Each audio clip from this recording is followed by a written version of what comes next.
Arabic solution মাদ্রাসার পক্ষ থেকে সুপ্রিয় শিক্ষার্থী বন্ধুরা, সবার প্রতি আমার সালাম। আসসালামু আলাইকুম রহমতুল্লাহি ওয়া বারাকাতুহু। আরবি ব্যাকরণের একটি গুরুত্বপূর্ণ আলোচনা line of jeans. Line of jeans আরবি ব্যাকরণের একটি আসমে মারফুয়াতের সর্বশেষ একটি আলোচনা। যে সমস্ত ইসিমগুলো পেশ হয়ে থাকে তার সর্বশেষ লাইন অফ জিন্সের একটি আলোচনা। তো এইটি মুবতাদা এবং খবরের আগে এসে মুবতাদাকে জবর দেয় এবং খবরকে পেশ দেয়। যেমন আমি আলোচনায় নিয়ে আসতে পারি, যেমন যে ঘরে কোনো ছাত্র নেই, কোনো ছাত্র নেই। লা তিলমিজা, লা তিলমিজা ফিসফে, ঘরে কোনো ছাত্র নেই। এই যে তিলমিজা, এই লায়ের পরে এটা লাইন অফ জেন্স তার ইসিমকে মুবতাদাকে জবর দেয়। আর এটি সবসময় নাকেরা হবে এবং এক জবর হবে। বিষয় বৈশিষ্ট্য যে এক জবর হবে। এর আগে আমরা শিখেছি যে যদি এই শব্দটি যদি নাকেরা হয় তাহলে সেটা জবর যদি হয় তাহলে সেটা দুই জবর হয়, কিন্তু শুধুমাত্র লাইন অফ জেন্সের ক্ষেত্রেই এইটি প্রযোজ্য যে এইটি লাইন অফ জেন্সের ক্ষেত্রে এই লায়ের ইসিমটি এক জবর হবে। তারকিবটি কি?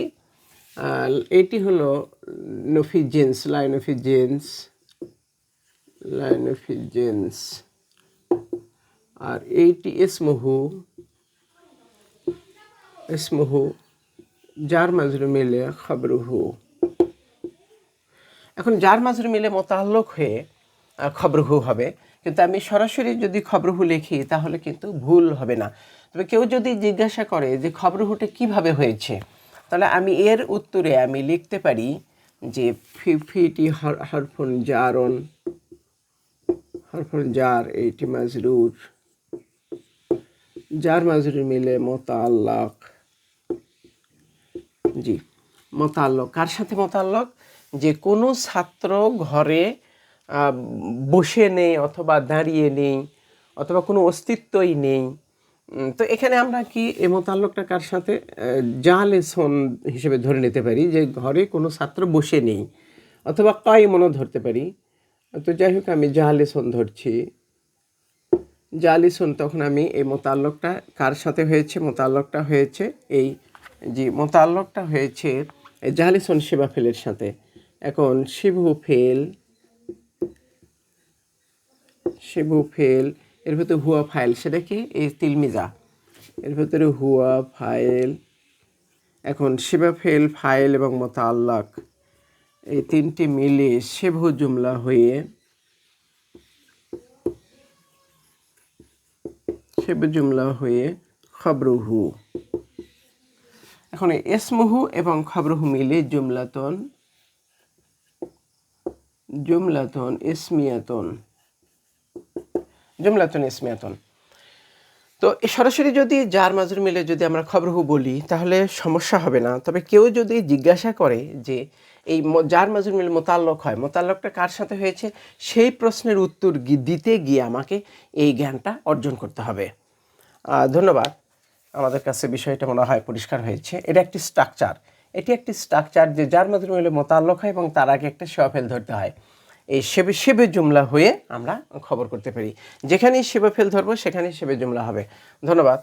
বিষয়টা পরিষ্কার করার চেষ্টা করলাম।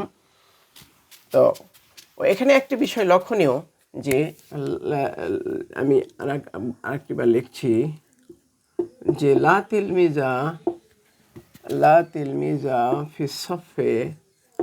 এখানে এইটি লা এসে তার মুবতাদাকে জবর দিল এবং খবরকে কিন্তু কি দেয়? পেশ দেয়, খবরকে পেশ দেয়।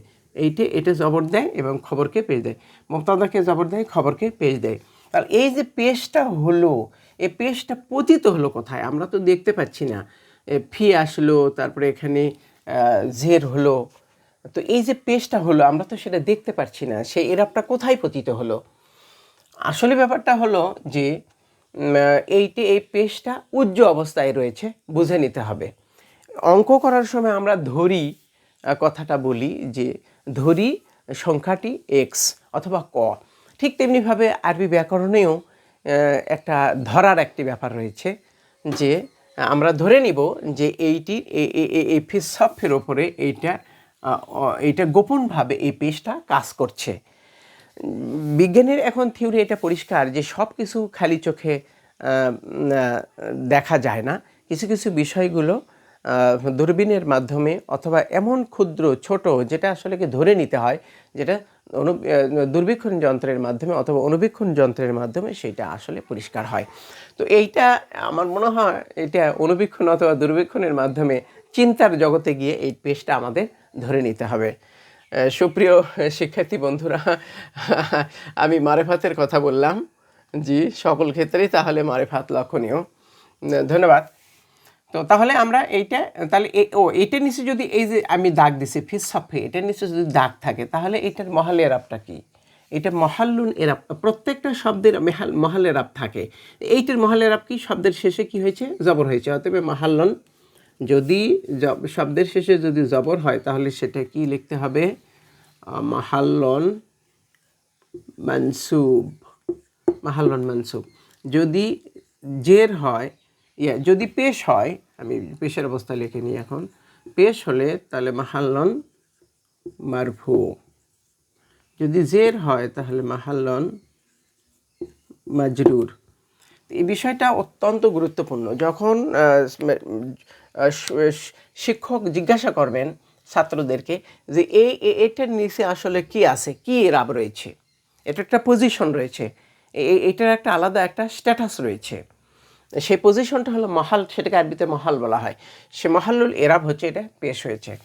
আমার মনে হয় এটা তাহলে মাহাল্লান এখানে মারফু হয়েছে, এখানে পেশটা উজ্জ, আমি বললাম যে এটা উজ্জ ধরে নিতে হবে। ধন্যবাদ। লাইনোফিজেন্সের আমি একক শব্দ নিয়ে আসলাম, এখন একক শব্দ নিয়ে আসলাম। এখন আমি অন্য একটা উদাহরণ দিচ্ছি যে লাইনোফিজেন্সের পরে তাসনিয়ার শব্দ আসে, যে তাসনিয়ার শব্দ যদি আসে তাহলে শ্রেণীকক্ষে কোনো দুইজন ছাত্র নেই, তাহলে লা তিলমি যাইনে, লা তিলমি যাইনে ফিসফে, লা তিলমি যাইনে ফিসফে। লাটি এসে আমরা এর আগে জেনেছি, লাটি এসে জবর দেয় আর এটাকে পেশ দেয়। তো লাই যদি তার ইসিমকে যদি জবর দেয় তাহলে জবর অবস্থায় তাসনিয়ার এরাবটা আমাদের এখানে প্রযোজ্য। তাসনিয়ার এরাব আমরা শিখেছি ইয়া নুন তার পূর্বাক্ষরে জবর, ইয়া সাকিন ইয়া নুন তার পূর্বাক্ষরে জবর, তিলমি যাইনে লাইনোফিজেন্স এসে জবর দেয়, জবর অবস্থায় ইয়া নুন হয়েছে। অর্থ যে কোনো দুজন ছাত্র শ্রেণীতে নেই। ধন্যবাদ। তাহলে তারকিবটি অনুরূপী হবে, তারকিবটি হবে এইটি ইসমহু, জি ইসমহু, এটি জার মাজরুর মিলে খবরহু, ইসমহু এবং খবরহু মিলে জুমলাতুন ইসমিয়াতুন, জুমলাতুন ইসমিয়াতুন। এখানে যদি জিজ্ঞাসা করা হয় তাহলে খবর যার মাঝে মিলে খবর হলো, এর উত্তরের আমি এর আগেও করে দিয়েছি, কিছুক্ষণ আগে যেটা করে দিলাম এর উত্তরও একই, অতএব পুনরুক্তির প্রয়োজন নেই। তাহলে লাইনোফিজেন্সের পরে তাসনিয়া নিলাম আমরা তাসনিয়ার এরাবটা এখানে পতিত হয়েছে, অর্থাৎ ইয়া নুন তার পূর্বাক্ষরে জবর হয়েছে। ধন্যবাদ। এখন লাইনোফিজেন্সের পরে আমরা জমার শব্দ নিয়ে আসব। আমরা জমার শব্দ নিয়ে আসব। যেমন জমার শব্দগুলো কি? মাদ্রাসাতে শিক্ষকরা নেই, মাদ্রাসাতে শিক্ষকরা নেই, কোনো শিক্ষকের জাত নেই। অর্থাৎ এখানে লাইনোফিজেন্স বোঝাতে আসলে জাতিকে বোঝাবে, কোনো শিক্ষক জাতি নেই। তাহলে লাইনোফিজেন্সের পরে জমা ব্যবহার হয়, আমি সেটা নিয়ে আসতেছি। লা মুআল্লিমিনা,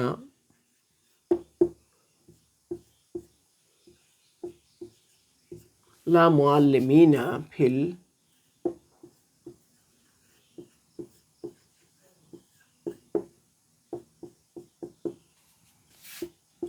লা মুআল্লিমিনা ফিল মাদ্রাসাতে। তাহলে লাইন অফ জেন্সে সে জি এই মুক্তাদাকে দেয় জবর এবং খবরকে দেয় পেশ। তাহলে জবর অবস্থায় মুআল্লিমুনা ছিল, মুআল্লিমুন মুআল্লিমানে মুআল্লিমুনা ছিল। এখন মুআল্লিমুনার জায়গাতে আমাদের কি হবে, মুআল্লিমিনা হবে। ইয়া সাকিন তারপর ইয়া নুন পূর্বাক্ষরে জবর হবে, ইয়া জের হবে, সরি জের হবে। ইয়া নুন তার পূর্বাক্ষরে জের হবে, মুআল্লিমিনা।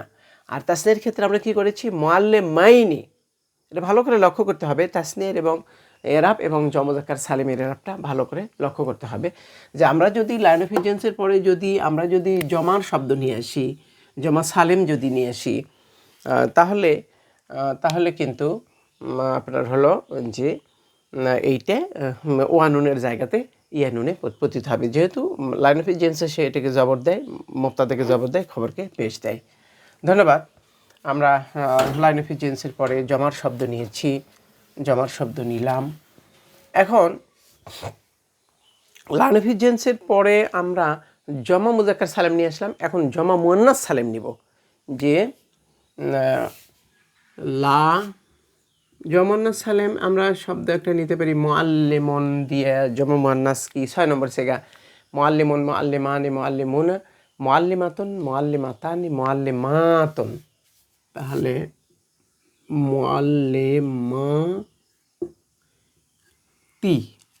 লা মুআল্লিমাতি ফিল মাদ্রাসাতে। জি, তাহলে লা মুআল্লিমাতে শিক্ষিকারা নেই, শিক্ষিকারা নেই। মুআল্লিমাতুন এটা অর্থ হলো শিক্ষিকাগণ, কোনো শিক্ষিকাগণ মাদ্রাসাতে নেই। আগেকার সময়ে মাদ্রাসাতে কোনো শিক্ষিকা ছিল না, মহিলা শিক্ষক ছিল না। তো তখন এই এবারটা প্রযোজ্য হতো যে মাদ্রাসাতে কোনো শিক্ষিকা নেই। এখন কিন্তু এই বাক্যটি বর্তমানকার প্রযোজ্য নয়, কারণ যে এখন এমন কোনো মাদ্রাসা নেই যেখানে শিক্ষিকা নেই। তো সেক্ষেত্রে আমি কেউ যদি বলে এটা যে কোনো মাদ্রাসাতে যদি শিক্ষিকা যদি না থাকে, তাহলে কিন্তু যেমন কমি মাদ্রাসাগুলোতে কিন্তু হেফস মাদ্রাসা যেগুলো রয়েছে বা কমি যেগুলো রয়েছে কমি নিসাবের, তো সেগুলোতে কিন্তু ওখানে নেই, অতএব এটা প্রযোজ্য হবে না। অর্থাৎ এইটা কোনো শিক্ষিকা নেই। তাহলে এইটা তাহলে আমাদের এখানে লক্ষণীয় বিষয় যে এইটা তো লাইন অফ জেন্সে সে মুক্তাদাকে কি দেয়, জবর অবস্থায়। দেখুন জমানা সালেমের এরাব আলিফ এবং লম্বাতা থাকার কারণে জমানা সালেমের এরাবই ঠিক তাই জবর অবস্থায় জের হয়। যেমন রাইতু মুসলিমাতেন, আমি মুসলিম রমণীদেরকে দেখিয়েছি। তো এইটা জবর অবস্থা জের হয়েছে, এটা লাইন অফ কি বলি যে জমানা সালেমের এটি একটি এরাব। এইটি ইসমুহু তারকিব, ইসমুহু এইটি মিলে খবরহু, তারকিব ও স্টাইল একই, শুধু এরাবটা শুধুমাত্র আমাদের শিখতে হবে। ধন্যবাদ। এখন আরেকটি বিষয় যে এই লাইন অফ জেন্সের পরে যে ইসিম, তারপরে আমরা তার সেপত নিয়ে আসতে পারি। যেমন শ্রেণীতে কোনো মেধাবী ছাত্র নেই,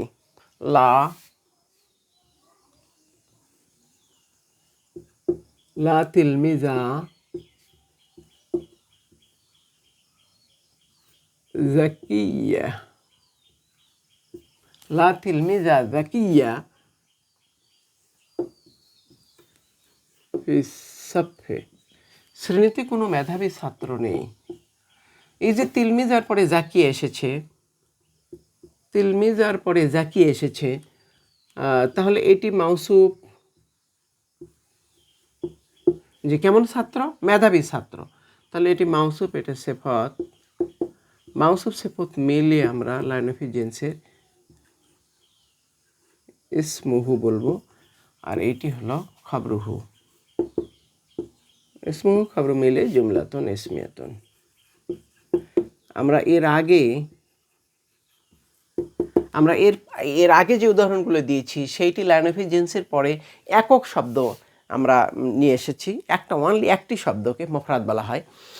এখানে কিন্তু দুইটি শব্দ এসেছে, তিলমিজুন একটি আর জাকিউন একটি, দুটি শব্দ মিলে মাউসুফ সিফাত মিলে আমরা ইসমলা করেছি তথা ইসমহু করেছি, এটি খবরহু, এটা ব্যবহার হয়, এটি ব্যবহৃত হয়। আমি আরেকটি যে লাইন অফ এজেন্সির পরে মোজাফ মোজাফ ইলাইহি হিসেবে আসে, আমি আরেকটা উদাহরণ দিচ্ছি। যেমন মোজাফ মোজাফ ইলাইহির উদাহরণ আমি দিব যে আচ্ছা, লা লা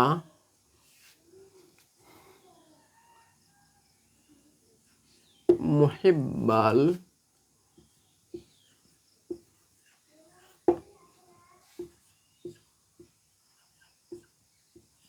বাল ওতানি ফিল বেলাদে, যে দেশে কোনো স্বদেশ প্রেমিক নেই, দেশে কোনো স্বদেশ প্রেমিক নেই। এই দেশকে ভালোবাসে যিনি, তাদের সাথে স্বদেশ প্রেমিক বলা হয়। মহেব্বাল ওতানে, তাহলে মহেব্বা এটি মোজাব, মহেব্বাটি মোজাব, এইটি মোজাফ ইলাইহি, জি মোজাফ মোজাফ ইলাইহি মিলে আমরা ইসমহু করব, এইটি হলো খবরহু করব। জি, ইসমহু এবং খবরহু মিলে জুমলাতুন ইসমিয়াতুন। ধন্যবাদ। আমি যেহেতু লাইন অফ এজেন্সির আলোচনা এটি জুনিয়রদের জন্য, অর্থাৎ লাইন অফ এজেন্সির পরের যে জুমলা হতে পারে, সেবু জুমলা হতে পারে, অথবা একাধিক শব্দ আসতে পারে, তো এই বিষয়গুলো এটা উচ্চতর ছাত্রদের জন্য, তথা ফাজিল, কামিল, অথবা যারা আপনারা মাস্টার্স করছেন অথবা আরবি অনার্স করছেন, তাদের জন্য এটি প্রযোজ্য হবে। আমি আমার আলোচনা, জুনিয়রদের আলোচনা আর এর আগে আর আমি পা বাড়ালাম না। এখানে সবার সুস্বাস্থ্য, সর্বাঙ্গীন কল্যাণ কামনা করে আসসালামু আলাইকুম ওয়া রাহমাতুল্লাহি ওয়া বারাকাতুহু।